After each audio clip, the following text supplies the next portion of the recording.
مجھے بھی ایسا ہی لگتا ہے، سرمد نے کہا۔ تم لوگ یہاں بیٹھو، ہم دونوں دیکھتے ہیں، حفیظ نے کہا اور سرمد کو اپنے ساتھ آنے کا کہا۔ مجھے ڈر لگ رہا ہے، تم لوگ مت جاؤ، فجر نے ڈرتے ڈرتے کہا۔ تم ڈرو مت، ہم ابھی آتے ہیں، ساحل تم دونوں کے ساتھ ہے، سرمد نے کہا اور وہ دونوں اندازے سے چیخ والی جگہ کی طرف چل دیے۔ سرمد اور حفیظ صرف اندازے کے مطابق چل رہے تھے۔ حفیظ کے پاس پستول بھی تھا جو وہ ہمیشہ اپنے پاس رکھتا تھا۔ ابھی وہ تھوڑا آگے گئے تھے مگر ان کی آنکھوں کے سامنے جو منظر تھا وہ دیکھ کر ان کے رونگٹے کھڑے ہو گئے۔ سرمد اور حفیظ دونوں مضبوط اعصاب کے مالک تھے مگر اس منظر کو دیکھ کر ان کی چیخ نکل گئی تھی۔ انہیں اپنی سانس سینے میں اٹکتی ہوئی محسوس ہو رہی تھی۔ ان کے سامنے ایک درخت پر 5 لاشیں لٹکتی ہوئی نظر آ رہی تھیں اور وہ لاشیں بالکل ان کے جیسی تھیں۔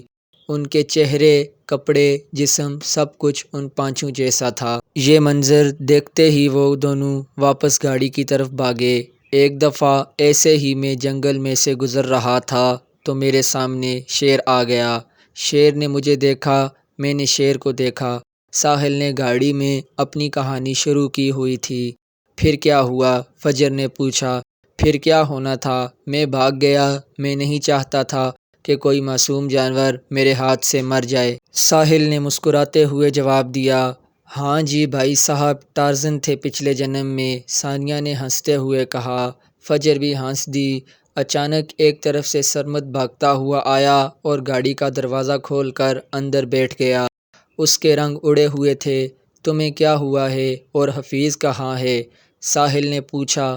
وہ حفیظ میرے ساتھ ہی تھا، پتہ نہیں کہاں رہ گیا، ابھی تو میرے ساتھ ہی آ رہا تھا، سرمد سے بولا بھی نہیں جا رہا تھا۔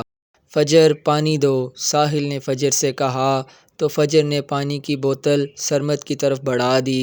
لو پانی پیو اور آرام سے بتاؤ کہ کیا ہوا ہے، ساحل نے کہا تو سرمد نے پانی کی بوتل کو منہ لگا لیا اور پانی پیا۔ ہاں اب آرام سے بتاؤ، ساحل نے سرمد کو کہا۔ فجر اور ثانیہ بھی سننے کے لیے بے چین تھی کہ آخر ایسا کیا ہوا ہے کہ سرمد اتنا گھبرایا ہوا ہے اور حفیظ بھی غائب ہے۔ وہ ہم نے ایک درخت پر 5 لاشیں دیکھی ہیں، وہ بالکل ہم 5 جیسی تھی، سرمد نے کہا۔ ہمارے جیسی کیسے ہو سکتی ہیں؟ پیچھے سے ثانیہ بولی۔ میں نے جو دیکھا وہ بتا رہا ہوں، سرمد نے کہا۔ اور حفیظ کہاں ہے؟ ساحل نے پوچھا۔